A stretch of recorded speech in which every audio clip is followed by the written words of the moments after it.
All right, good morning. Happy Monday. Couple of announcements. First of all, I am posting the weekly video announcements in Google Classroom. So if you scroll down, you can see the video announcements, which are talking about clubs and sports and things that are going on, at school. So I am posting those weekly. So the video announcements are very professionally done. That's why I'm doing it, because they're very good and informative. So they talk about the weather, world events, local events, and things going on at schools. So that is in Google Classroom. I'm posting them weekly. Also, I had some problems last week with the glitches. And I don't know if it was me or the students or the network. I have no idea what was going on, but I was having some problems. So if I'm cutting out or lagging, make sure you send me a reminder, try to let me know somehow, because I'm standing in front of this screen and I don't know what's going on your end unless you speak up. So, shout out and send me something in a remind message or something telling me that things are going haywire. So tomorrow morning at 8 o'clock, we're going to have an exam on 2, 6, 7, and 8. And so the first thing I want to do today is I want to take questions for any of that, but I'm also going to be teaching a new lesson today in 3.1 regarding exponential functions, which hopefully you had in Algebra 1 and Algebra 2, but we're going to be evaluating exponential functions and graphing using transformations. And so I'm hoping that the lesson will be good and understandable. So do you guys want to ask me anything about the exam tomorrow? I do have something to tell you. There are some problems that are heavily weighted. So there's some problems that are worth 1 point, but there are some problems like in 2-6 number 57, which is going to be worth 11 points. You can't mess that up. So there's only 12 problems on the exam. So there's good and bad with the short exam. So the good news with 12 problems is that it's a short exam. But the bad news is you have to get more problems right. So in other words, if I gave you 50 problems, you could afford to miss some problems and still get a good grade. When I only give you 12 problems, that means you got to get the problems right, because they're more weighted if you follow what I'm saying. So once again, in section 2.6, number 57, that's worth 11 points because it's got 11 parts. And there's other problems like that are worth 4 and 5 points. So make sure that when you're studying the problems that have more steps, just know that they're worth more points. All right, any questions about? All right, anybody ask me about any of the problems or any for the exam tomorrow?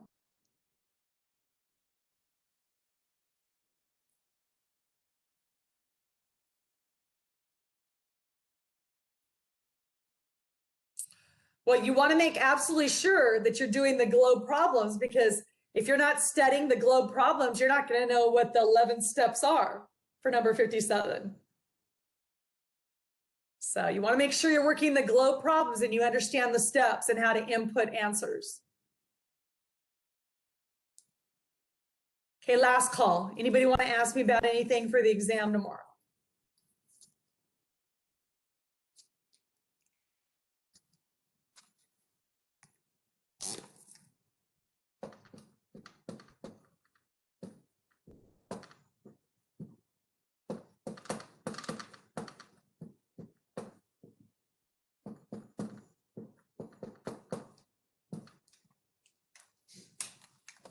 All right, let me pin myself so I can see what you guys are seeing somewhat.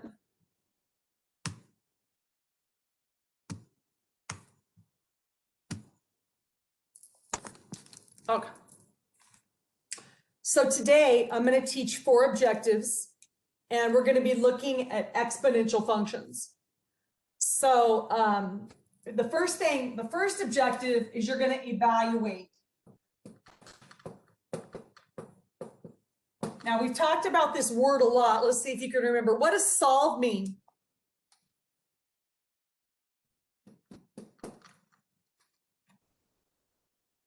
What does solve mean? Find the what? Answer. Find the variable. And what do you think evaluate means?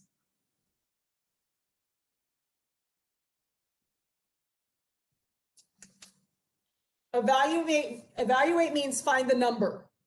So solve means find the variable, the unknown, and evaluate means find the number. So what you're going to do is you're going to use a calculator to evaluate this. This is exponential, and the reason why is because it has an exponent. And when we graph, you're going to see the exponential function have a variable as the exponent. That's what makes it exponential. And so this is how you're going to put it in the calculator. You're going to use the black key that has a little, this is called a caret, and you're going to put in 2 caret 6.2, and don't round for me, let me round, okay?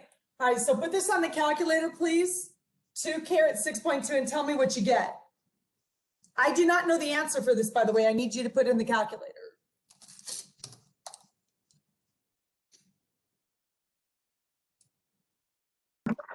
It equals 53.516694. Okay, Andres, hold on a second. If that's, hold on just a second.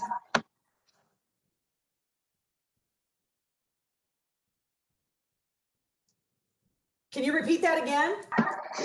73.516, or digits will have 9472. Okay, now what I do is I look at the directions and it says round to 3 decimal places.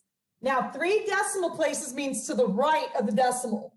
So our final answer is going to be 5-1, and we have to decide, are we going to round the 3rd place? Are we going to round it up, or are we going to leave it as 6? So what do you think?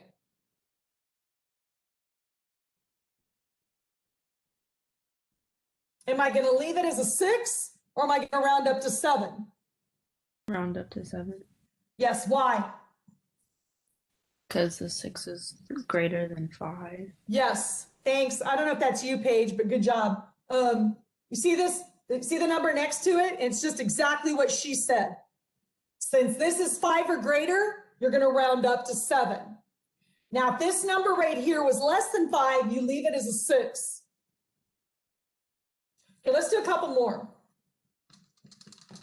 So let's say you have 3 to the square root of 7. So you would put this in the calculator as 3 caret. Now the square root key is under the x squared. So it's over here, second x squared is the square root key. So put that in the calculator and tell me what you get.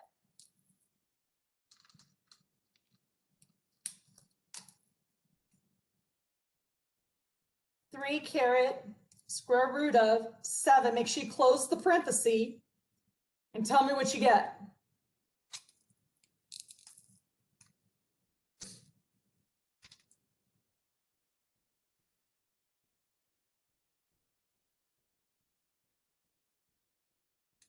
Go ahead, I'm listening.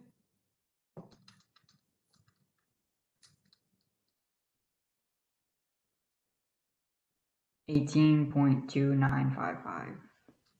29549. And then, like I said, now I'm going to do my rounding. So they said to round to 3 decimal places, which means I'm looking at this number. So the answer would be 29. And are you going to leave it as a 5 or round up to 6?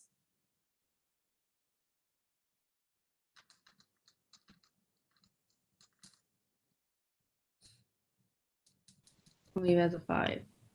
Exactly. Because the 4, the one next to it, is less than 5. So that means leave the 5 alone. If this number over here was a 5, 6, 7, or 8, you round up to 6. Now, I hope you know what you're doing. You're not answering me, but I hope you know what you're doing, because you could get the problem wrong if you don't know how to round. So it will mark it wrong if you're not rounding correctly. All right, is anybody confused about how to round? This is evaluating. Find a number.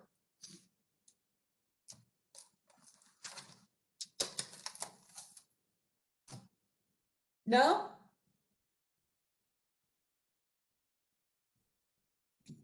Okay.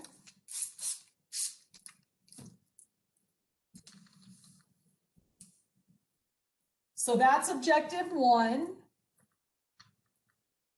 You're going to use a calculator and just evaluate.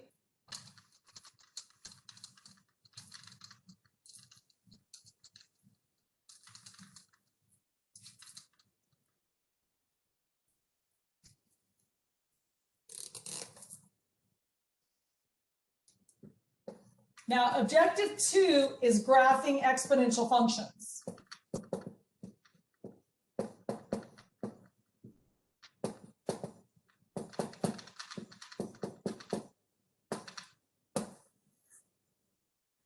And I just want to make some comments, first of all.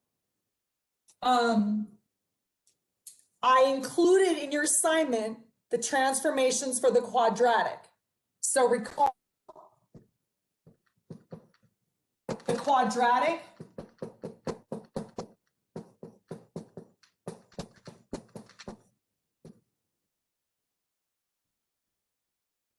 remember? A is vertical stretches or compressions, B is horizontal stretches, compressions, left, right, up, or down.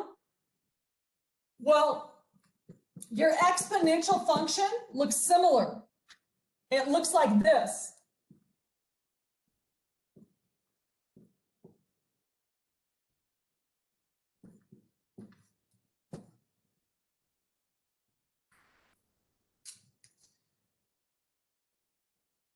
So see your A, B, H, and K. And I want to talk about this Z first, which I'm writing. It's not in your book, I wrote it. Now that Z is the base of the exponent, which is the parent. So that's not a vertical stretch or anything. That is the base of the parent. And so all of your problems are going to be different because your parent's going to be different. So if you wanted the parent points for this, you would put in a 0, and 2 to the 0 is 1, and you put in a 1, 2 to the 1 is 2. So those would be the parent points for the parent 2 to the x. So your problem might look like this. That's a different parent. So your points for this guy, if you put in a 0, 3 to the 0 is 1. If you put in a 1, 3 to the 1 is 3. Those would be the parent points for that guy. And then you can have that. So see how these are exponential functions because the variable is the exponent. So what about this guy? Well, if you put in a 0, 1/2 to the 0 is 1. And if you put in a 1, 1/2 to the 1 is 1/2. So see how all the parent points are changing?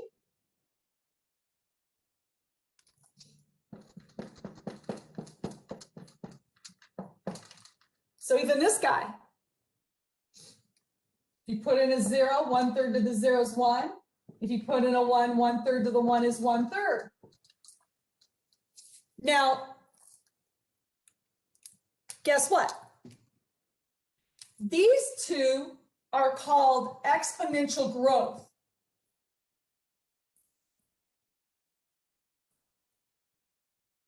And these guys go up. These guys are called exponential decay. And the graph goes down. Now, can someone tell me what the difference is in these two and those two?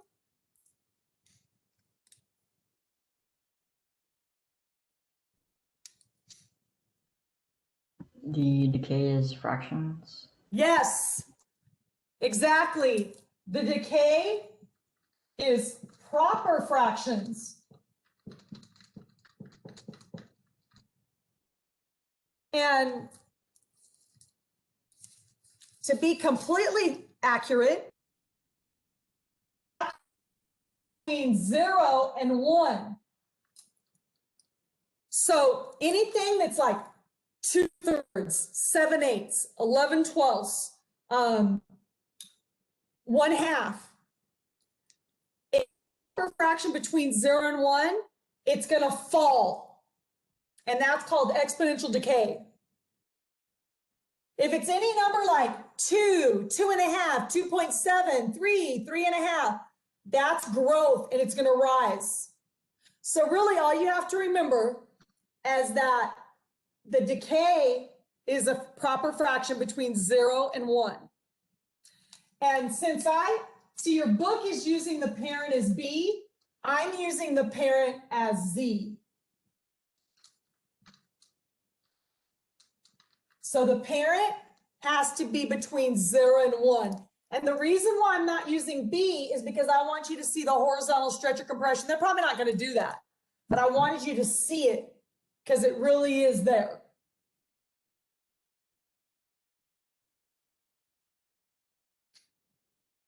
All right, now, in your lesson, I put the transformation of the quadratic again, so you could see what A, B, H, and K do to the graph. So remember, A is a vertical stretch or compression, and it also reflects over the x-axis. B is a horizontal stretch or compression, believe it or not, and it reflects over the y-axis. H, left and right, K, up or down. And just remember, A and B, they morph the graph, which means you have to multiply, and H and K just translate the graph, so you add or subtract.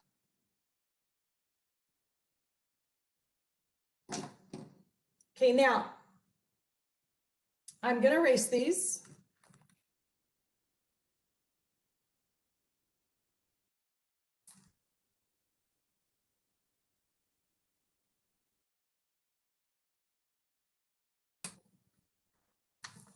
Remember when we talked about transformations before, I stressed that the order is important. So does anybody remember the order you have to follow?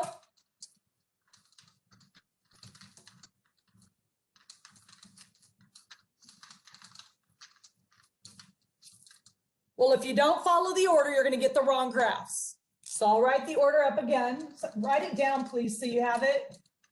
It's left or right. Stretches or compressions.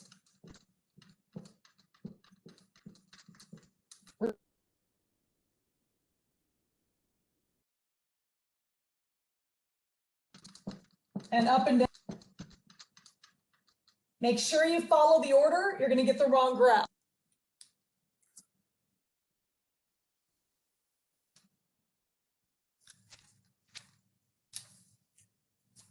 All right, so let's take a look at some problems.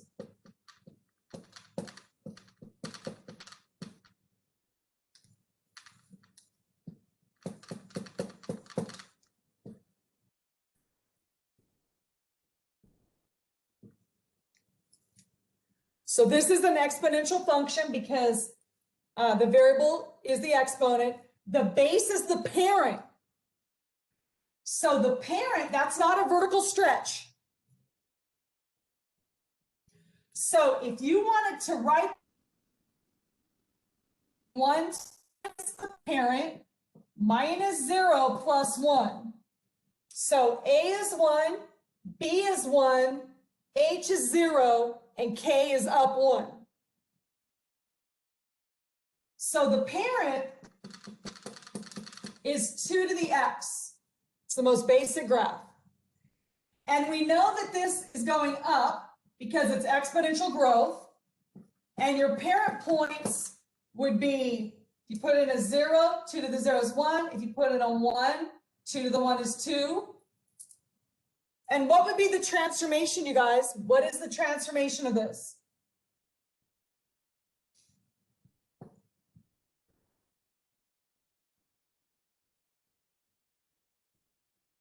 Go ahead, I'm listening. Is this A, B, H, or K?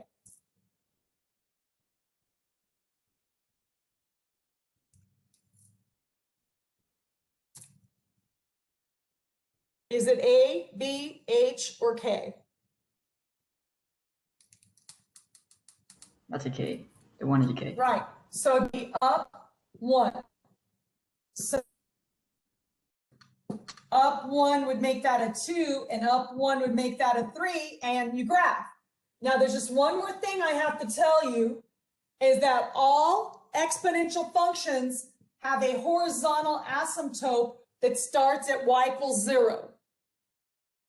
Now, so remember the asymptote is a line. What do you think moves a horizontal asymptote? Do you think A, B, H, or K moves a horizontal asymptote? K. Yeah. So since our K is up 1, our new horizontal asymptote is at y equals 1. Make sure you draw a line. And let's make a note that K moves a horizontal asymptote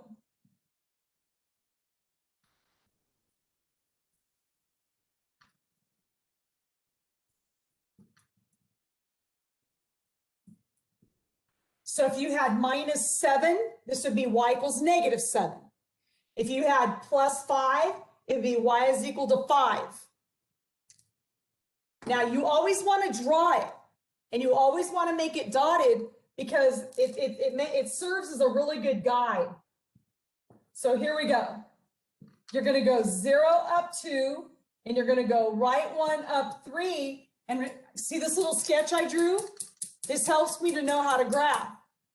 So this was exponential growth. So go along the asymptote and go up.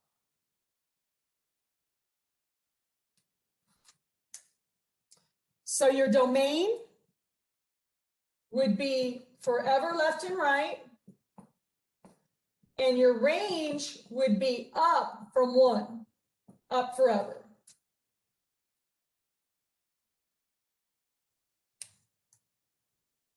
So there's a lot going on, but you can do it. Try to keep your work organized. By the way, if you don't show this on an exam, I'll mark it wrong. So if you're putting it on the calculator, I will mark it wrong if you're not showing the work. So once again, you want to find the points of the parent. You want to state the transformation of A, B, H, and K in the correct order. You want to graph the transformational points, but make sure you draw the new asymptote if it's changed by K. If it's just y equals 0, draw a horizontal line through 0.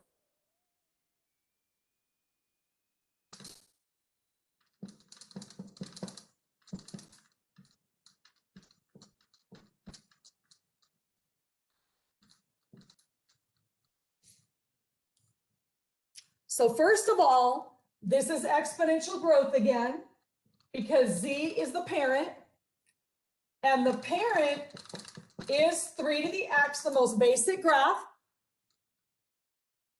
So if you put in a 0, 3 to the 0 is 1. If you put in a 1, 3 to the 1 is 3. So there's your points of the parent. All right, state the transformation. Do you have a left or right?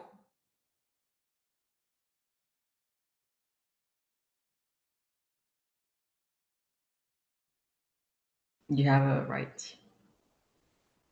Isn't there a minus? Doesn't all these forms have a minus in it? Isn't this minus a -2? All right, you go left 2. Remember the quadratic was x minus 2, which was right 2.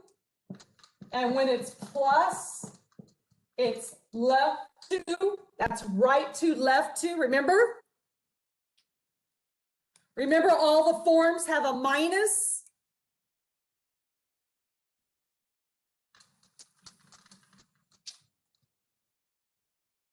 All right, left 2, and then what? What's this over here? Down 1. Down 1. Okay, now, our horizontal asymptote was y equals 0, but what is it now? It's affected by k, right? So what is it now? Y equals -1. That's correct. All right, now we're going to do the point transformation. So left 2 means subtract 2 from x. Subtract 2 from x, leave the y alone. And down 1 means subtract 1 from y. So subtract 1 would be a 0, and subtract 1 would be a 2. Are you guys with me or no? I mean, like, are we totally lost? You guys okay? Wait, you said left 2 means you subtract 2?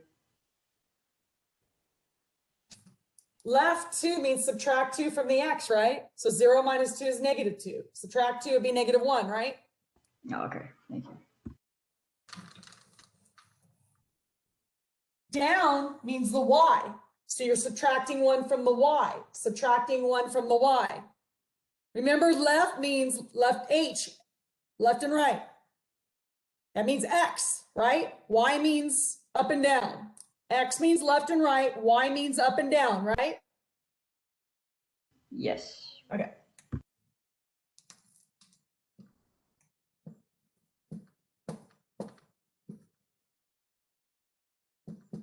So we're going to draw our asymptote at y equals negative 1.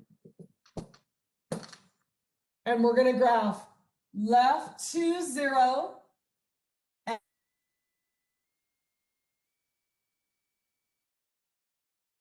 Me. So once again, it's exponential growth. So from the asymptote, you just go up. So the domain would be forever left and right, and the range would be up forever from negative 1.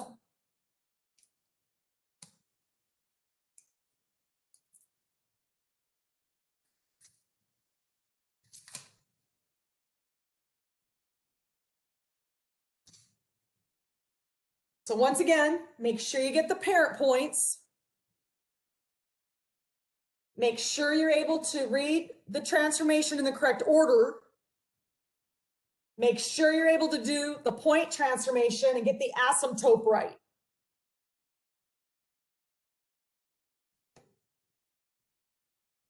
Okay, let's try some exponential decay. You guys have any questions?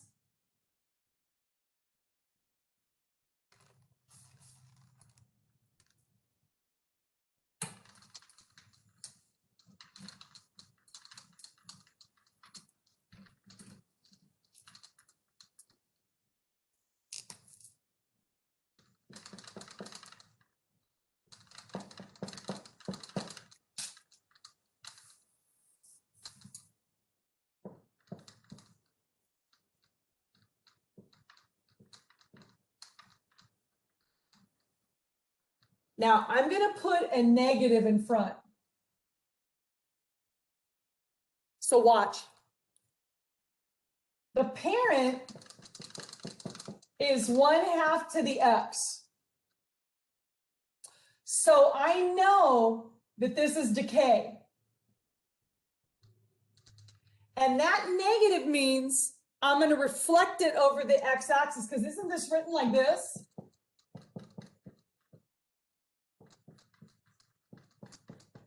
Because that base can't be negative. So if there's a negative, it means our A is negative. The parent can't be negative.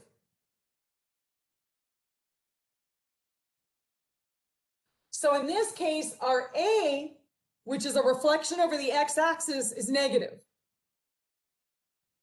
And that's why you're seeing me write it like this. Because this is A times Z to the BX minus H plus K.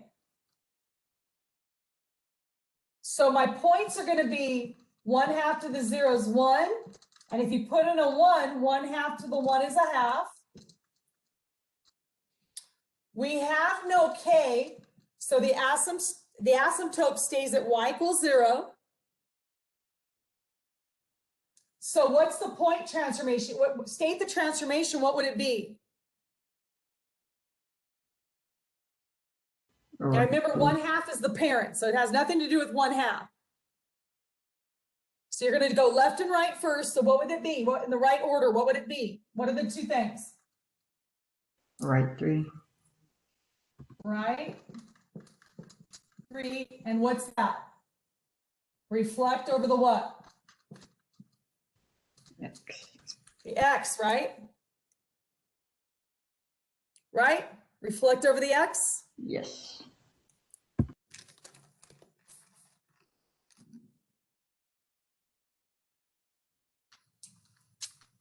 So right 3 means add 3 to the X. So add 3, and the Y stays the same. And watch my arm. When you reflect over the X, doesn't that mean negate the Y? Isn't that a vertical movement?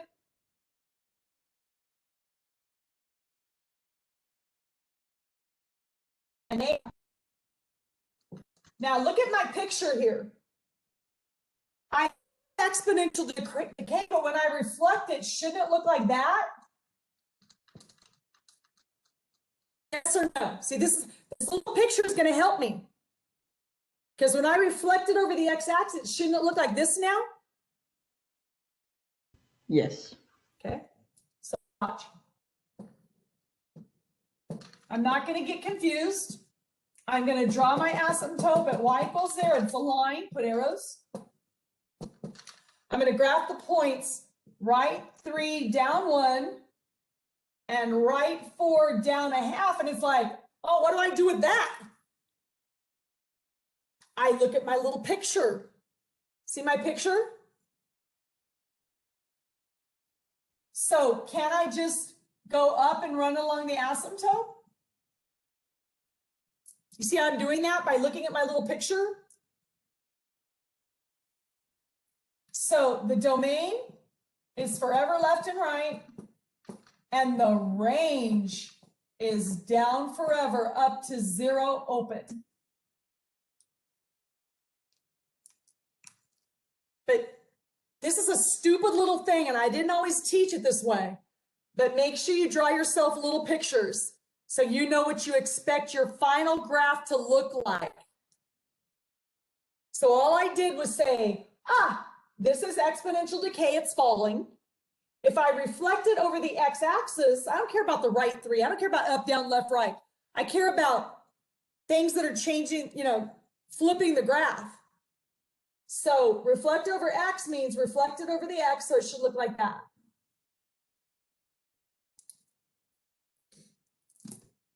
Okay, let's do one more. You're not going to have anything that hard. Can I erase this?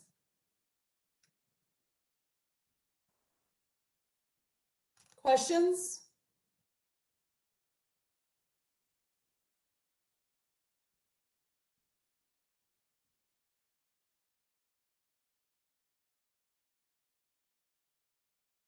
Again.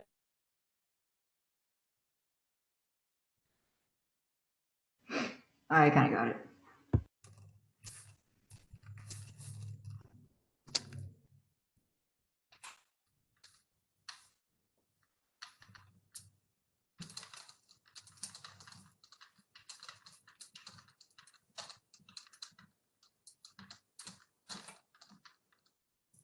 Let's do another one.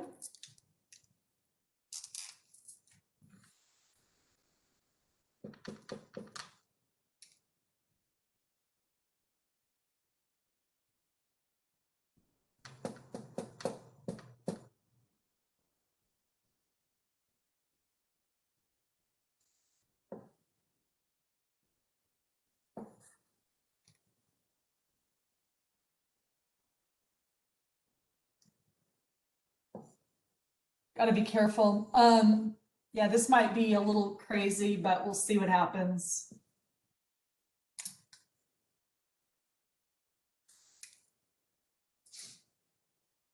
So first of all, the parent, okay, this is exponential decay. Don't pay attention to that negative. So it's decay, so it's falling. And that negative means reflect over the y. Well, if you reflect over the y, isn't it going to look like that? Isn't that reflection over the y? Yes. So your parent is going to be 1/4 to the x. Do not put that negative in there. This is just the basic graph. So if you put in a 0, 1/4 to the 0 is 1. If you put in a 1, 1/4 to the 1 is 1/4. Okay, now to state the transformation in the right order, there is no left or right. So what that is, it's a reflection over the y, and it's going to be down 2. So that means that my horizontal asymptote has to be shifted down 2 because that's k. So now, if you reflect y, that's a horizontal movement. So you're going to negate the x, negate the x. And now here's the bad part. Down 2 means you're going to subtract 2 from the y. So when you subtract 2, you get -1. But here, if you have 1/4 and subtract 2, you have to get a common denominator. And so that would be 1/4 minus 8/4, which is -7/4. So when I go to graph it, it's going to be -1 3/4. So that's the only bad part with exponential decays. You might have some fractions. So once again, when you subtract 2, you have to get a common denominator. So that would be 1 minus 8/4, which is -7/4, which is -1 3/4.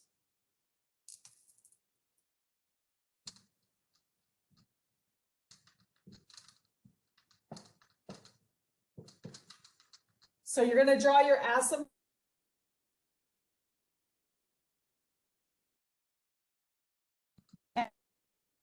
Graph looks like, it looks like this. I'm going to graph 1 and left 1 down 3.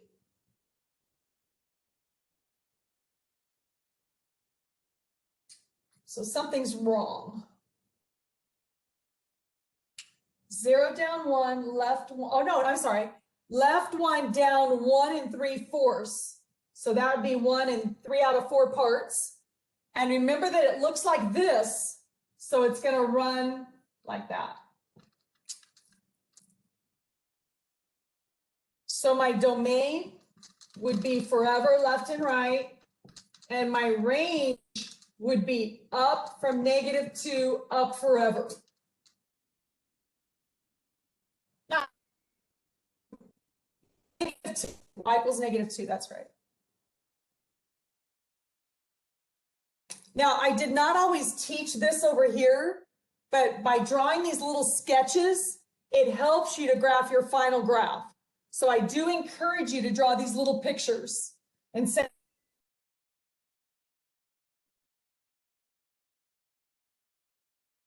It's reflected over y, so my picture should look like this. Final graph should look like that.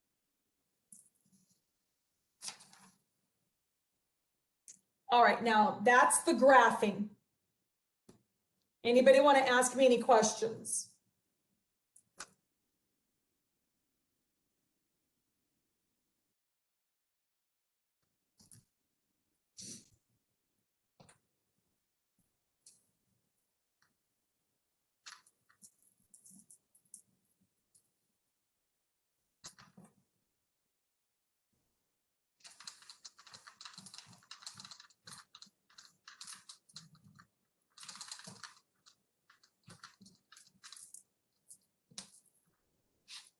So once again, so you don't get mad at me, make sure on this exam, when we take this exam, make sure that you're graphing by hand. If you put it.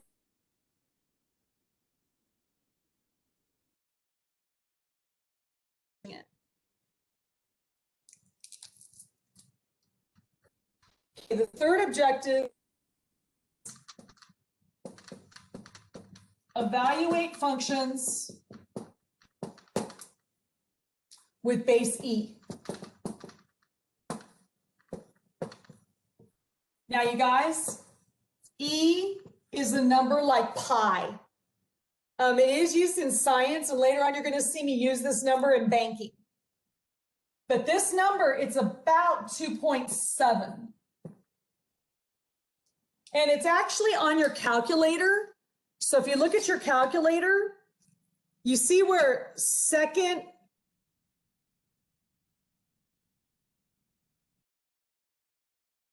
isn't a number, it's even on the calculator under second divide. About 2.72. So if you have a problem like this,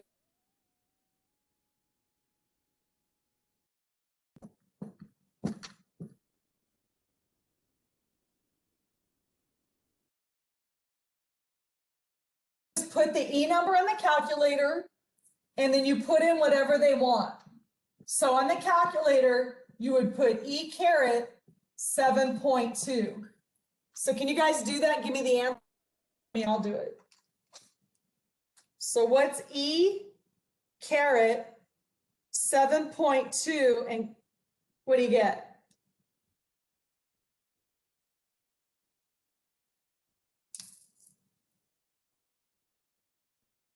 Did you get a really big number?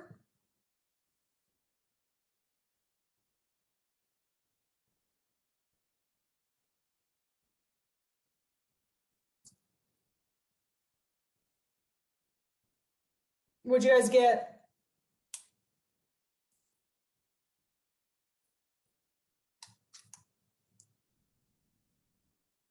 1,339.43076439. Okay.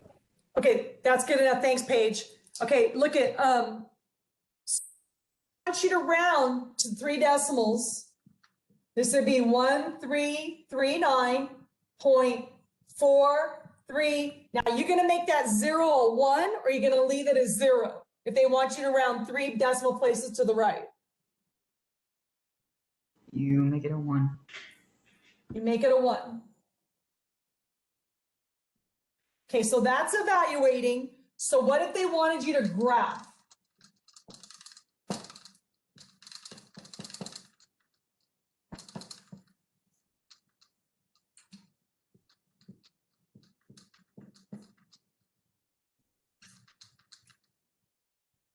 Well, the parent is just the most basic graph, e to the x. And guess what? All E functions are growth. And the reason why is because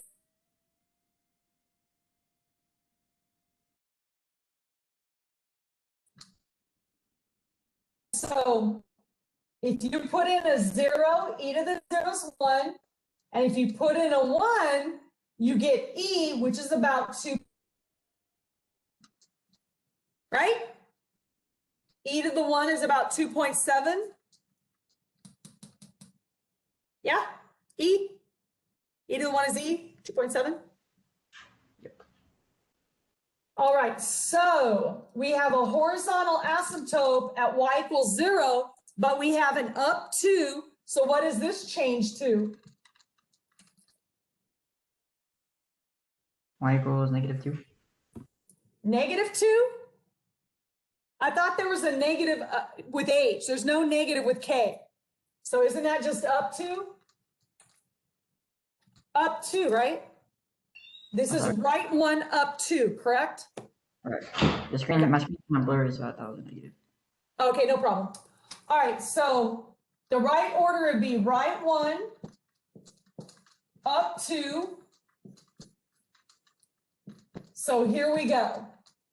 So right 1, and the y stay the same. And then up 2 means add 2. And when you add 2, don't you have to line up the decimals? So wouldn't it be 2.7 plus 2.0? So wouldn't that be 4.7? So you have to remember when you're adding decimals, you have to line up the decimals, right? Right? Yes.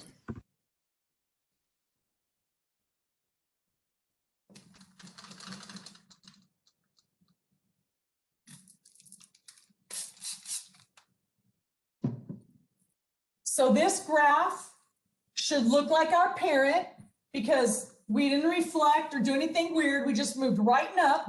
Who cares?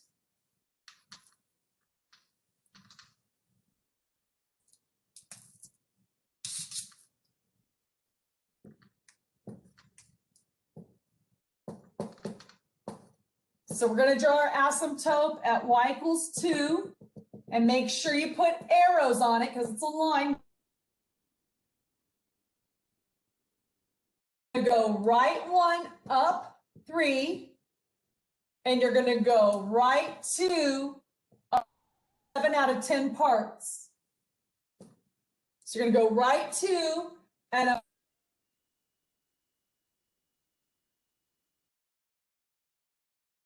Know that it looks like that, so you go along the asymptote and go up steeply.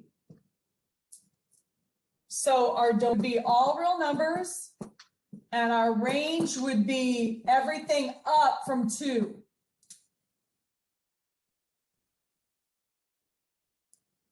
And that's it. So anytime you have an E in a function, it's going to be exponential growth. Because E is about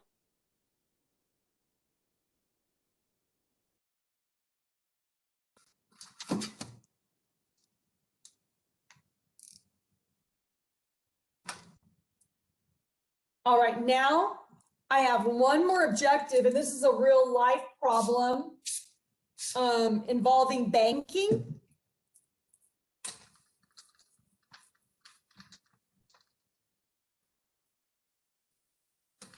And because this could affect you directly, that's why we're doing this problem.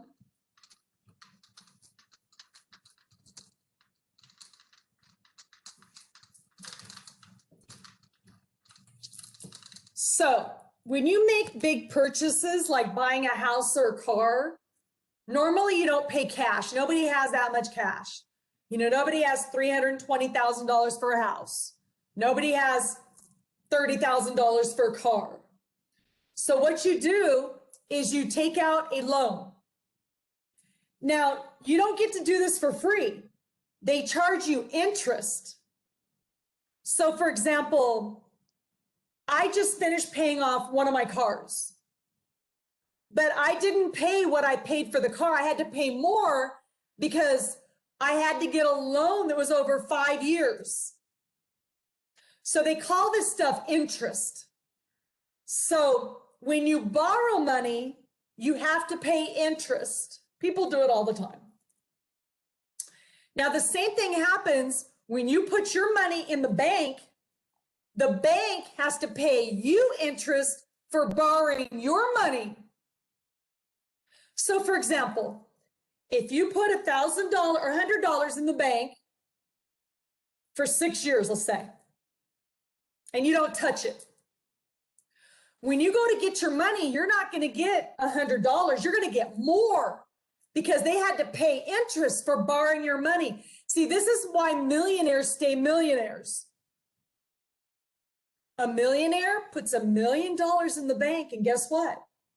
They earn thousands and thousands of dollars on the million. That's how they always stay a millionaire, if you were wondering. Now, not all people stay millionaires. I think 50 Cent had problem with his millions. If you don't spend it correctly, you could lose everything. But most people who have millions, they have a financial consultant that manages their money. All right, so just to reiterate, when you buy a car or house, you would take out a loan, you have to pay interest, which means you're gonna have to pay more than the loan.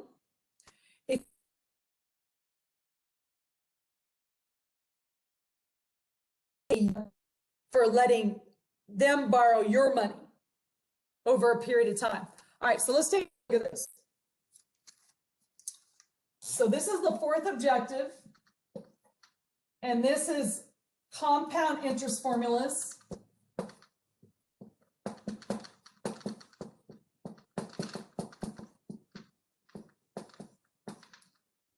We talked before, you know, word problems can be scary. But like I told you, if they give you a formula, you just plug into the formula. That's it. So watch this. So and I'm going to explain what all these variables mean. For in compounding per year, the formula looks like this. A is equal to P, I'm going to explain all this, times 1 plus R over N, and we're going to also use a calculator to compute these, to the NT.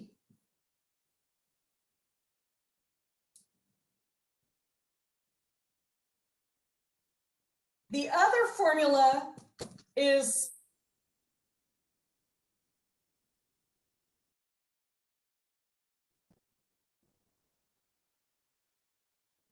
which is a different way to do this. It would be A is equal to P times E, there's your E number, to the RT.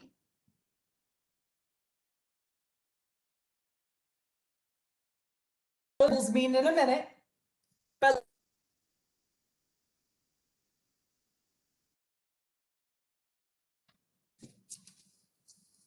number, example 7 on page 447.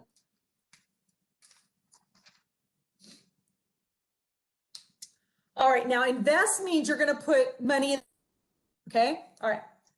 You decide to invest $8,000 for 6 years. So that means you're going to give the bank $8,000 and not touch it for 6 years. And you have a choice between 2 accounts. Now, I don't know about you, but don't you want to pick the account where you're going to make the most money? Of course you do, right? All right. So you decide to invest $8,000 for 6 years, and you have a choice between 2 accounts. The first pays 7% per year, compounded monthly, and the second pays 6.85% per year, compounded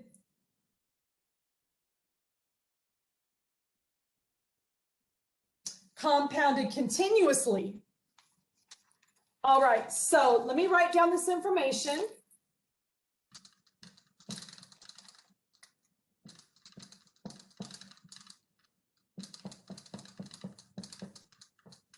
Are you guys okay? Are you able to follow me today? Yeah, but from time to time, your screen becomes laggy and it's hard to see. Okay.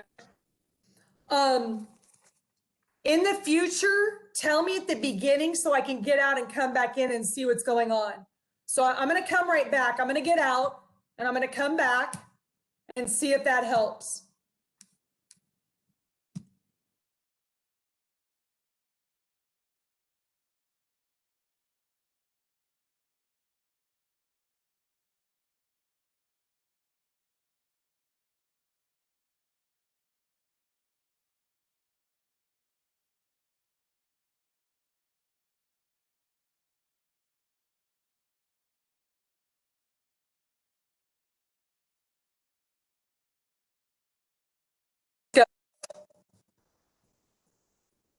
Guys there?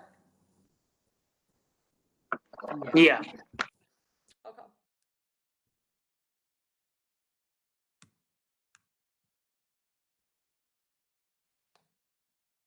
All right, so I'm going to write down some information. So we're going to invest 8,000. That's what we're giving the bank. And we're doing it for 6 years. And there's 2 accounts. So the first is 7% per year.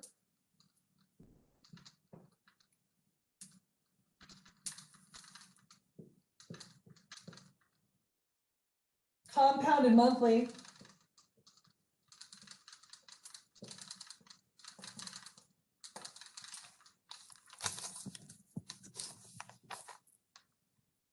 And the other one is 6.85% per year, compounded continuously.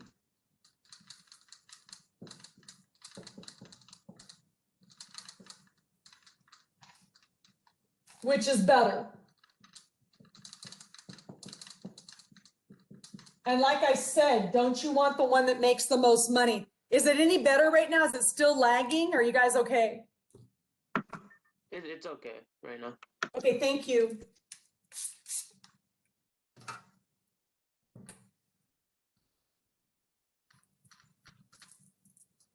You know, this distance learning is hard enough without having these technical issues. And I'm wondering, see, I have high-speed internet and I have a Wi-Fi connector, and I think it's the district messing around. It's like, I wish they'd stop messing around with the network. Or at least not mess around when I'm trying to teach. All right, check this out, guys. So the first formula is this, and I'm going to explain what all these mean. And we're going to use a calculator because that's too hard. So first of all, the principal is your investment. So that's what you're putting into the bank. So you're putting 8,000 into the bank, and the rate is 7%. And to change that to a decimal, you have to drop off the percent and move it twice. It's not 0.7, it's 0.07. And N is 12. That's the number of months. So that's that's 12 compoundings per year. And then finally, T is the amount of years you're keeping it in, 6 years. So here we go. So A is equal times 1 plus the rate, which is 0.07 divided by 12, all raised to the 12.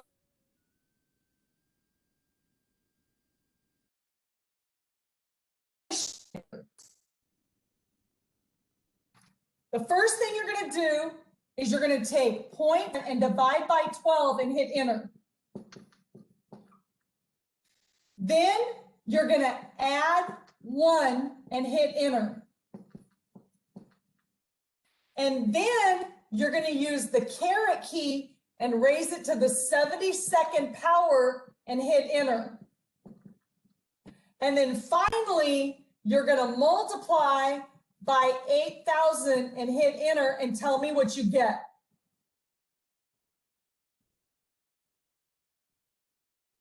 So you must do it this way so the calculator works right. So you're going to do 0.07 divided by 12, hit enter, add 1. See, I'm doing the order of operations. See, I'm forcing the calculator to follow the order of operations. You're going to raise it to 12 times 6 is 72 power. Hit enter and multiply by 8,000 and tell me what you get.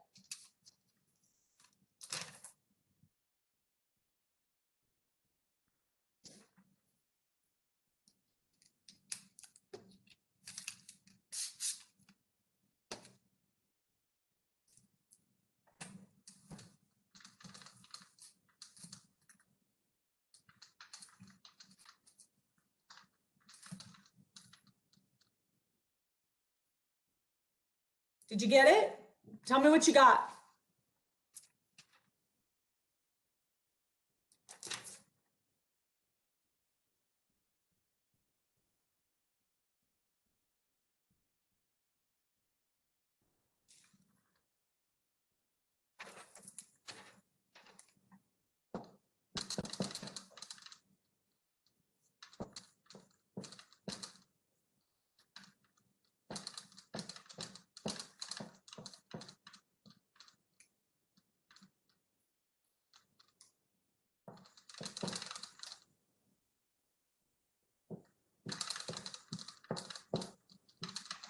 Guys, come on, I got to see if you can put this in the calculator.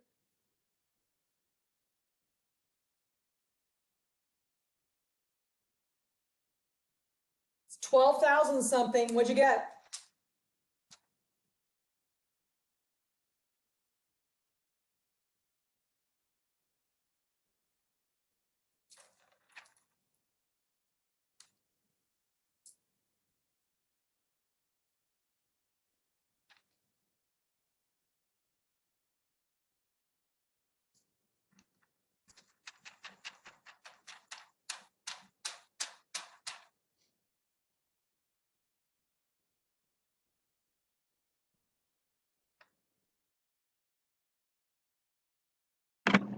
It's 12, 16, 12,000 12,160, and 84 cents. 84, and yeah, 84 and 40 and 3. Yeah, I'm not sure. so we're talking about money. So this would be $12,160.84. So do you understand what that means? You put in 8,000 and guess what you're taking out? You put in 8,000, you're taking out $12,160. That's what you earned over 6 years. But the question is, which one is better? Is this one better or is this one? Let's do this one now. So you're putting in 8,000 at a rate of 6.85, which is 0.0685. Got to move the decimal twice. You know why, right? Percent means per 100. So division by 100 means move the decimal twice. And the time is 6 years. So you have A is equal to the principal, which is 8,000, times E to the 0.0685 times 6. Now watch how I put this in the calculator. So you're going to put E caret parenthesis 0.60685 times 6. So make sure you put that in parentheses so they know it's an exponent. So it's E caret 0.0685 times 6 and hit enter. And then, so hit enter. And then you're going to multiply by 8,000 and hit enter. What do you get?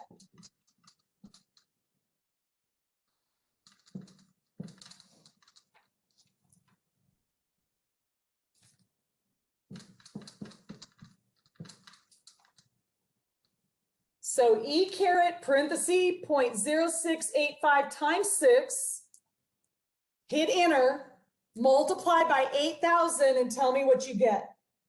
$12,066.60. Exactly. So which one do you want to invest in, you guys? Do you like this one or this one, or why?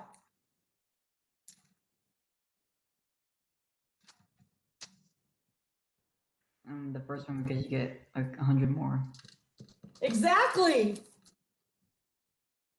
So do you want to go in the bank and go, I don't know what I'm doing, I just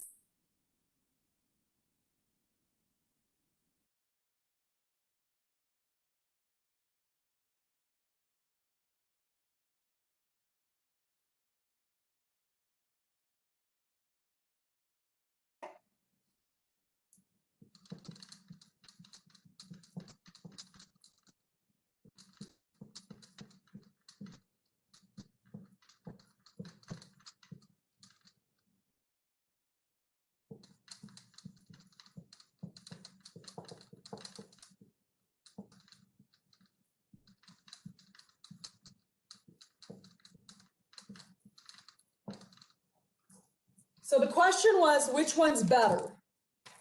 And like Mark said, it's the first one because you're earning about $100 more. And I don't know about you, but $100 is a lot.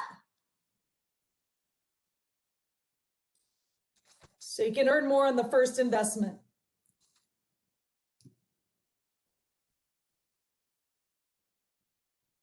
All right, you guys, that is the lesson for today.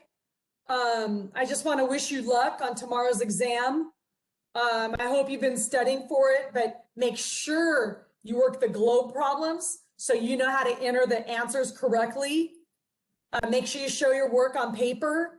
Make sure that you submit the test before the time limit.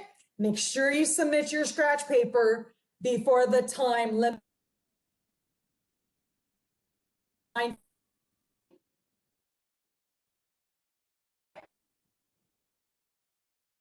Yeah, don't anything late. All right, good luck on the exam tomorrow, 8 o'clock. And if you want to hang out and ask me about this, you can hang out and ask me about it. All right, have a great day. Good luck tomorrow on the exam. Bonus birds. Bye, guys. Have a good day.